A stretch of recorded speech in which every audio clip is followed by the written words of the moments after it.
आप एक इकोनॉमिक्स के प्रोफेसर रहे हैं और किताब आपने लिखी है कुदरती खेती के ऊपर, तो दोनों अलग फील्ड हैं। जिस रास्ते पे देश दुनिया जा रही है, खासतौर से आर्थिक तरीके से, मुझे लगता है कि वो सही रास्ता नहीं है। कोई कुदरती खेती हो रही है, कोई ऑर्गेनिक फार्मिंग, कुछ नेचुरल फार्मिंग, गौ आधारित खेती। सुभाष पालेकर जी का तो ये भी कहना है कि भाई आजकल समाज में भ्रम भी फैलाया जा रहा है। दो विरोधी विचार मिलते हैं, कुछ कहते हैं कि बहुत अच्छी चीज है, कुछ कहते हैं कि देश दुनिया भूखी मर जाएगी। मैंने जो अध्ययन किया था वो पैदावार हो सकती है, नहीं हो सकती, इसका किया था। ठीक है, पर कैसे हो सकती है इसकी मुझे कोई जानकारी नहीं थी। आज हर जगह कहा जाता है कि देश आत्मनिर्भर बन चुका है, पर क्या भारत का किसान आज भी आत्मनिर्भर है? क्या वो अपने बच्चों को सही लाइफस्टाइल दे पा रहा है केवल खेती करके?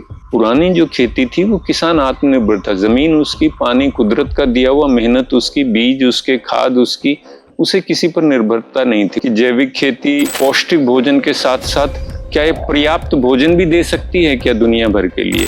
फिर 2006 के करीब ही मुझे पता लगा कि पंजाब में कुछ ऐसा काम हो रहा है। मतलब एक बड़ा बिजनेस किसान की जेब के ऊपर खड़ा किया जा रहा है। पर एक चीज मेरे दिमाग में स्पष्ट है, रासायनिक खादों का आना आवश्यक बिल्कुल भी नहीं था। हालांकि जिसे हम भारत में हरित क्रांति का पुरोधा मानते हैं, स्वामीनाथन, वो बाद में इसे शोषणकारी खेती कहते रहे। वो बाद में ये कहने लगे कि मैंने तो कभी कहा ही नहीं हरित क्रांति है। दूसरा सवाल ये भी था, किसान तो पहले ही कोई बहुत अच्छी स्थिति में नहीं रहता, मैं उसे कोई ऐसी चीज ना सुझा दूं कि उसे और ज्यादा, क्योंकि मान लीजिए पैदावार आधी रहेगी और रेट दुगना मिल गया तो किसान को तो बराबर छूट गया। उसमें यूएनओ की वर्कशॉप्स भी शामिल थी। उसके आधार पे मैं कन्विंस हो गया कि ये किसान के लिए घाटे का सौदा नहीं है। ये कुछ टोटके नहीं है गिने चुने कि ये कर लो वो कर लो, इसका पूरा एक विज्ञान है।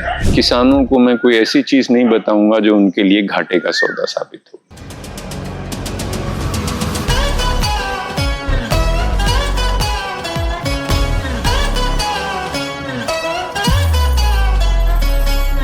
तो डॉक्टर साहब नमस्कार। नमस्कार। फर्स्ट ऑफ ऑल धन्यवाद, आज इस खास एपिसोड के लिए आपने अपना समय निकाला। स्वागत है आपका। तो डॉक्टर साहब कैसे हैं आप? बढ़िया। तो डॉक्टर साहब मैंने आपकी एक किताब पढ़ी थी, कुदरती खेती बिना कर्ज बिना जहर। मेरे को लगा कि भाई प्रेसाइज किताब है, 70 पेजेस के अंदर आपने कंप्लीट की है, बट जो बात मैं जिससे कनेक्ट नहीं कर पाया, आप एक इकोनॉमिक्स के प्रोफेसर रहे हैं और किताब आपने लिखी है कुदरती खेती के ऊपर, तो दोनों अलग फील्ड हैं। तो मैं चाहूंगा कि एक छोटा सा इंट्रोडक्शन आप दें ताकि हमारी ऑडियंस थोड़ा सा आपको जान सके, पर्सनली भी आपको, कि क्या आपका बैकग्राउंड है। देखिए, पहली बात तो ये किताब मेरी लिखी हुई नहीं है, मैं इसके लिखने में शामिल रहा हूँ। इसमें जो अनुभव हैं वो हरियाणा के जैविक किसानों के अनुभव हैं। उन्होंने 2 दिन बैठ के इसके पहले ड्राफ्ट को एक एक लाइन पढ़ा है, उनकी राय के आधार पर लिखी। तो इसका लेखक मैं नहीं हूँ, पहली बात तो मैं स्पष्ट कर दूं। ये एक सामूहिक प्रयास है कुदरती खेती अभियान के द्वारा। दूसरी बात, मैं अर्थशास्त्री रहा हूँ इसी विश्वविद्यालय में, महर्षि दयानंद विश्वविद्यालय में। परंतु आपका सवाल जायज है कि खेती में मेरी रुचि कैसे हुई। मेरी खेती की पढ़ाई नहीं है, मेरा खेती का कोई सीधा अनुभव नहीं है, पर जिस रास्ते पे देश दुनिया जा रही है, खासतौर से आर्थिक तरीके से, मुझे लगता है कि वो सही रास्ता नहीं है। तो क्या सही रास्ता और हो सकता है, या पैसे का ही राज चलेगा, या जिस दिशा में दुनिया जा रही है, केमिकल बढ़ते जा रहे हैं, ड्रोन्स आ रहे हैं, यही रास्ता है? तो ये मेरे लिए एक सवाल था कि क्या कोई और विकल्प हो सकते हैं क्या। और खेती मानव जीवन की बुनियाद है, जीवन का आधार है, भोजन पैदा करती है। तो विकल्प की तलाश में मैं खेती तक पहुंचा। तो सर ये कब की बात है, कब से आपके मन में आना स्टार्ट हो गया था, कि पढ़ाते पढ़ाते की बात है? हाँ, ये पढ़ाते पढ़ाते की बात है।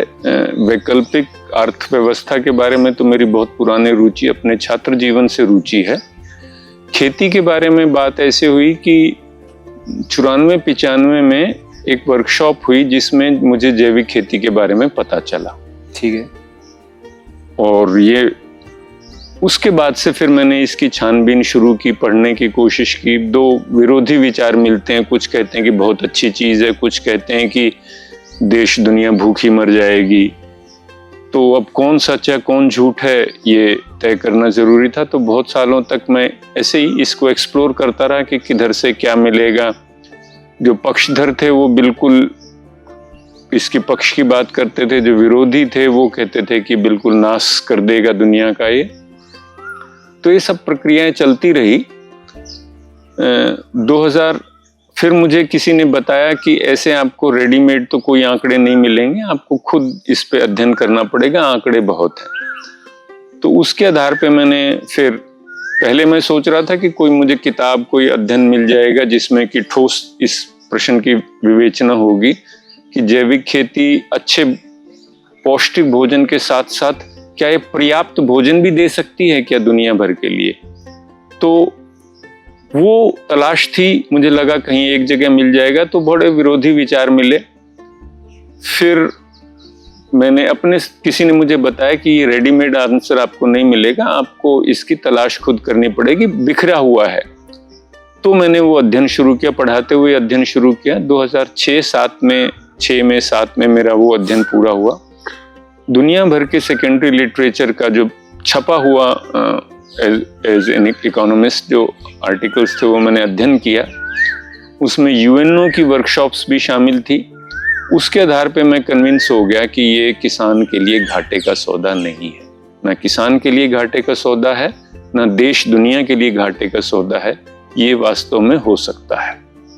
मतलब उससे पहले मन में यही सवाल थे कि क्या एक्चुअल में पॉसिबल है हमारे, क्योंकि प्रोडक्शन पे भी हमारा मेन फोकस रहना चाहिए। बिल्कुल। एक अर्थशास्त्री के नाते से तो मेरा तो और भी ज्यादा इस चीज पर वो है, क्योंकि मान लीजिए पैदावार आधी रहेगी और रेट दुगना मिल गया तो किसान को तो बराबर छूट गया। हाँ जी। पर पूरा देश ये करेगा तो अनाज तो आधा रह जाएगा। तो इसलिए पैदावार पे शुरू से मेरा ये एक अर्थशास्त्री के नाते से मुझे इसके महत्व का एहसास था। और मेरा बुनियादी अध्ययन इसी चीज पर रहा कि क्या बराबर की पैदावार मिल सकती है या नहीं मिल सकती। तो आपने इसके बारे में, जैसे आप पीछे बता रहे थे, बुक्स वगैरह कहीं एक जगह पे इसका सोर्स नहीं है, तो फिर आपने कहाँ से रिसर्च स्टार्ट की, डाटा कहाँ से निकाला, कैसे कैसे आपने इसका?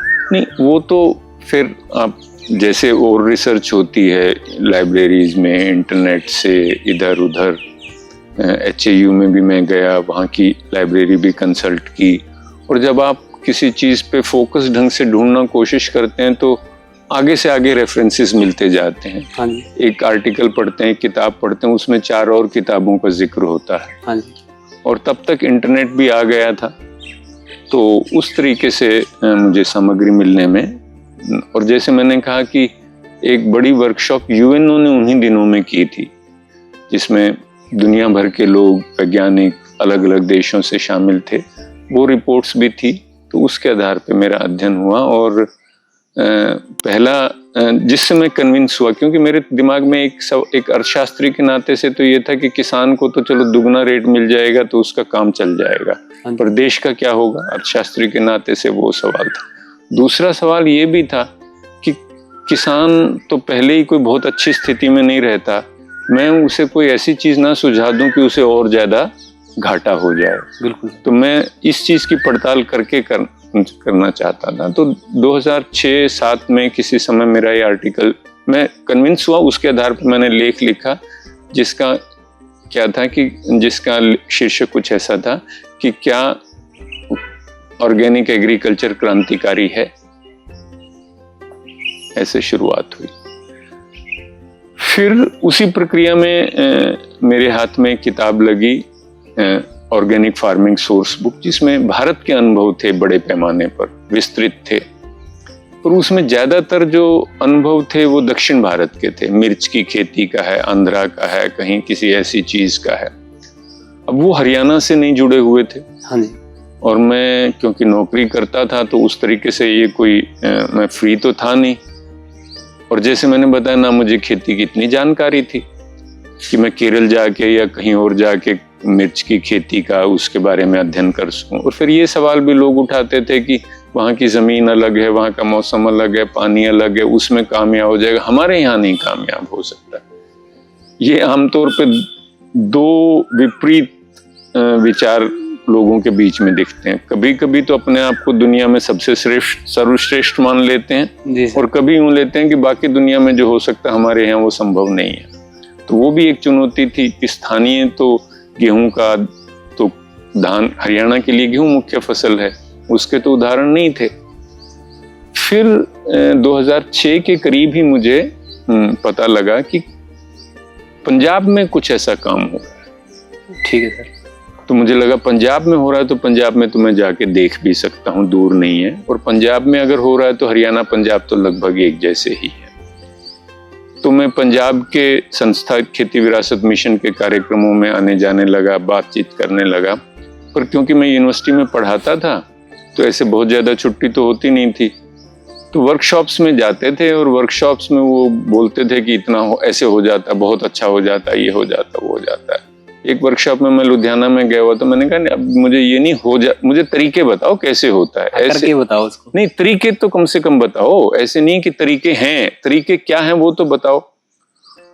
उन्होंने कहा कि ये जानना है तो आपको 2 दिन रुकना पड़ेगा, 2 दिन बाद हमारी वर्कशॉप है। ये 2009 होली से पहले की बातें हैं। मैंने कहा ठीक है। मैंने वहीं से यूनिवर्सिटी में छुट्टी के लिए एप्लीकेशन अपनी डाल दी और वहां मैं चला गया। वहां प्रशिक्षक के तौर पे आए हुए थे महाराष्ट्र के श्री सुभाष शर्मा। तो 1 या 2 दिन उनके साथ रहने का मौका मिला। वो ट्रेनिंग पहली ट्रेनिंग थी जो मैंने जो अध्ययन किया था वो पैदावार हो सकती है नहीं हो सकती इसका किया था। ठीक है। पर कैसे हो सकती है इसकी मुझे कोई जानकारी नहीं थी। तो 2009 में पहली बारी मैं श्री सुभाष शर्मा के साथ 2 दिन रहने का भी मौका मिला। वो लुधियाना भी आए हुए थे, फिर आगे जहाँ गांव में कार्यक्रम था वहां पे भी हम इकट्ठे गए। उसके बाद मुझे बिल्कुल विश्वास हो गया कि ये जो रसायन मुक्त, जहर मुक्त, आत्मनिर्भर खेती है, ये कुछ टोटके नहीं है गिने चुने कि ये कर लो वो कर लो, इसका पूरा एक विज्ञान है। और 2009 में फिर मेरे में ये आत्मविश्वास जागा कि अब किसानों के बीच में जाया जा सकता है। किसानों को मैं कोई ऐसी चीज नहीं बताऊंगा जो उनके लिए घाटे का सौदा साबित हो। तो 2009 में फिर 2009 सितंबर में हम पहली बारी रोहतक के मुख्य तौर से, बाकी हिसार के भी कुछ किसानों को लेके पंजाब के दौरे पे गए। पहली बारी मैंने जैविक खेत देखे 2009 सितंबर में, जो ऑलरेडी फुल्ली ऑर्गेनिक पे थे।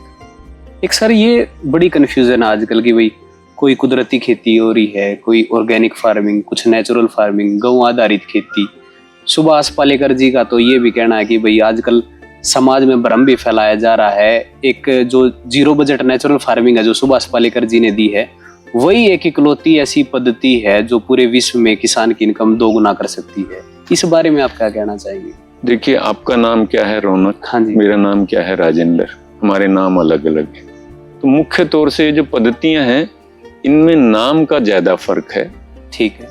वास्तव में तरीकों की जब बात आती है, करना क्या है, कैसे हो सकता है, उसमें लंबा चौड़ा फर्क नहीं है। थोड़े बहुत हर डॉक्टर के नुस्खे में फर्क होता है। आप एक ही बीमारी के लिए एक ही मरीज को 4 अस्पतालों में ले जाइए तो कुछ अंतर मिल जाता है। उतना ही थोड़ा बहुत अंतर है।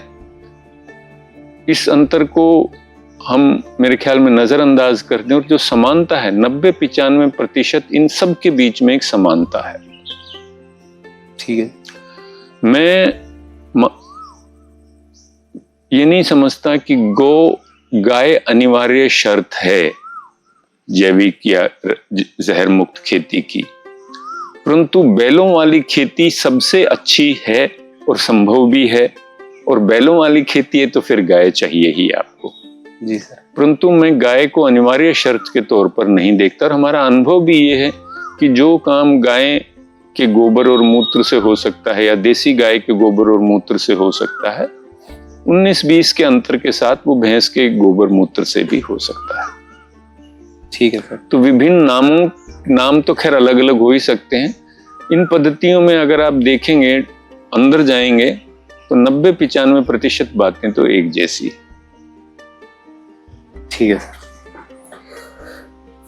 तो सर जैसा कि हम सब जानते हैं, एग्रीकल्चर का हमारी जीडीपी में बहुत बड़ा योगदान है। करीब 18% जीडीपी में एग्रीकल्चर का योगदान है। हमें आज़ाद हुए मतलब कि काफ़ी साल हो चुके हैं। ग्रीन रेवोल्यूशन को तो करीब 70 साल हो चुके हैं। आज हर जगह कहा जाता है कि देश आत्मनिर्भर बन चुका है, पर क्या भारत का किसान आज भी आत्मनिर्भर है? क्या वो अपने बच्चों को सही लाइफस्टाइल दे पा रहा है केवल खेती करके? किसान वर्तमान रासायनिक खेती में किसानी आत्मनिर्भर नहीं है, ना हो सकती है। पुरानी जो हमारी कहावत थी कि खेती उत्तम नौकरी निकृष्ट, वो इसलिए थी कि किसानी आत्मनिर्भर हुआ करती थी। पुरानी जो खेती थी वो किसान आत्मनिर्भर था, जमीन उसकी, पानी कुदरत का दिया हुआ, मेहनत उसकी, बीज उसके, खाद उसकी, उसे किसी पर निर्भरता नहीं थी, खुद मुख्तियार होती थी किसानी, इसीलिए किसानी को उत्तम माना गया था। पर आज जो रासायनिक खेती है वो खुद मुख्तियारी की खेती नहीं है, वो तो सब किसान की तो केवल मेहनत है, या जमीन जहां बची हुई है उसके पास जमीन है, बहुत बारी तो किसान की जमीन भी अपनी नहीं होती, बाकी तो मेहनत है। इसीलिए खेती से लोगों का रुझान हट रहा है कि जो खेती की विशेषता थी आत्मनिर्भरता, खुद मुख्तियारी की, किसी के नीचे नहीं है, वो चीज तो बची नहीं है रासायनिक खेती के तहत। जैविक खेती में, कुदरती खेती में वो चीज वापस आ सकती है, किसानी खुद मुख्तियारी की खेती हो सकती है। परंतु खेती चाहे जैविक हो, चाहे कुदरती हो या रासायनिक हो, किसी भी नाम से आप कहें, वो पूरी अर्थव्यवस्था के संदर्भ में वो आकर्षक होगी या नहीं होगी, और बहुत सारी चीजों पर निर्भर करता है। देश की आर्थिक नीति पर निर्भर करता है। जी सर।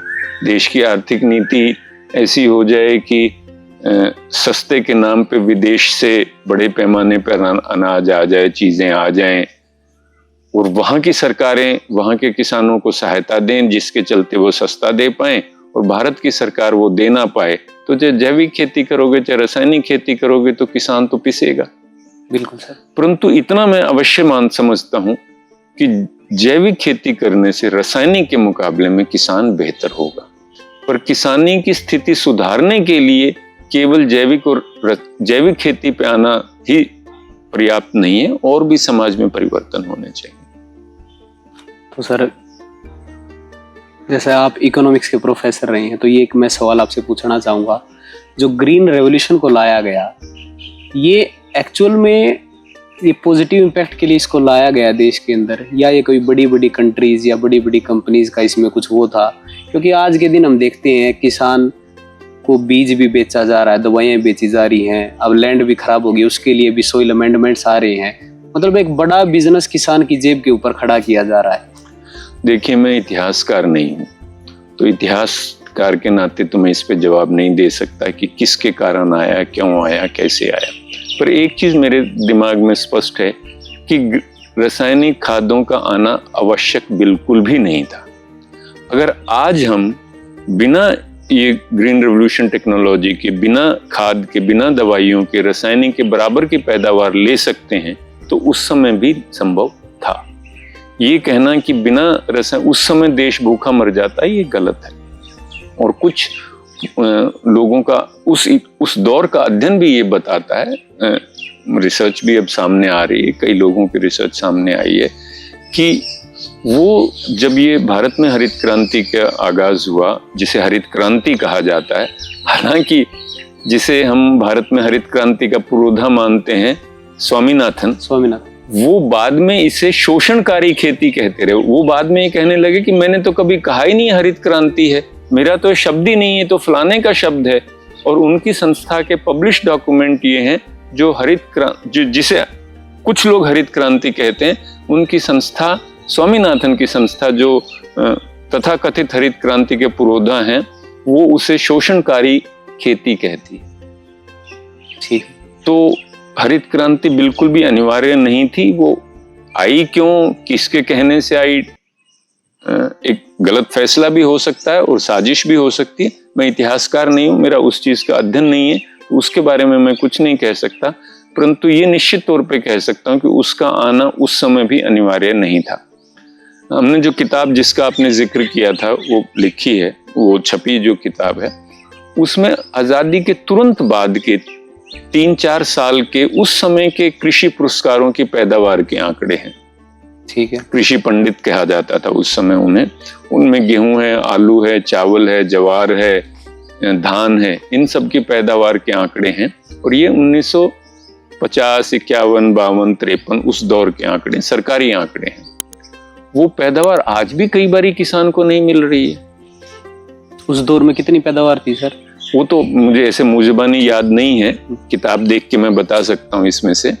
परंतु वो इतनी ऊंची पैदावार है कि लोगों को शक होता है कि ये तो गलत कहा जा रहा है। मैंने एक मीटिंग में जब वो आंकड़े रखे तो वहाँ HAU के कुछ वैज्ञानिक भी उपस्थित थे। वो बोले डॉक्टर साहब आपसे गलती हो रही होगी, ये हेक्टेयर के आंकड़े होंगे, एकड़ के नहीं है। जबकि वो एकड़ के ही आंकड़े हैं। इतनी अच्छी पैदावार उस समय होती थी और उनके वो 2 साल की प्रक्रिया होती थी। पहले गांव स्तर पे, फिर तहसील स्तर पे, फिर जिला राज्य स्तर पे पुरस्कार मिलते थे। फिर जो राज्य के कृषि पंडित होते थे वो अगले साल राष्ट्रीय स्तर के लिए compete करते थे। तो इसका मतलब ये कि कम से कम 2 साल उन्होंने अच्छी पैदावार लेके, और उनका वो विस्तृत वर्णन भी है कि वो क्या तरीके प्रयोग करते थे। वो वही चीजें जिसे आज जैविक खेती कहा जा रहा है। Got it sir. सर आप इकोनॉमिक्स के प्रोफेसर है, तो थोड़ा सा इस चीज के भी बारे में गाइड करें कि देश की अर्थव्यवस्था किस डायरेक्शन में जा रही है, क्या कुछ बदलाव की जरूरत है या सही डायरेक्शन में हम लोग बढ़ रहे हैं आगे? नहीं, मैंने तो पहले ही कहा कि सही डायरेक्शन तो नहीं है, वहीं से मेरी तलाश शुरू हुई थी। तो आपने कृषि क्षेत्र इसलिए चुना क्योंकि शायद ग्राउंड लेवल से चीजों को सोल्व करना जरूरी है? मतलब कृषि एक महत्वपूर्ण मुद्दा है और कृषि जीवन का आधार है, जैसे मैंने कहा है। और गांधी जी के नजरिए से देखें तो ग्रामीण विकास का आधार होता है, गांव की रीढ़ हो सकती है। खेती आत्मनिर्भर रहे, गांव का पैसा गांव में रहे, शहरीकरण अपने आप कम हो जाएगा। और शहरों की जो दिक्कतें हैं, आप दिल्ली में जाते हैं, दिल्ली मुंबई में कहीं जाते हैं, 2 घंटे आपके सुबह जाने के, 2 घंटे शाम को वापस आने के, उसकी कोई उत्पादकता नहीं है। बिल्कुल सर। अगर रोजगार के अवसर फैल जाएं, देश के कुछ शहरों तक सीमित ना हो के गांवों में फैल जाएं। मेरी पहली नौकरी दिल्ली में ही थी।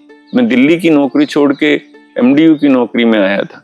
यहाँ मैं 5 मिनट में अपने ठिकाने पे पहुंच जाता था, पढ़ाने का काम शुरू हो जाता था। वहाँ 2 घंटे लगते थे, और उस 2 घंटे का किसको क्या फायदा है? बिल्कुल। तो विकास ऐसा होना चाहिए कि पूरे देश में फैला हुआ विकास हो। Got it sir.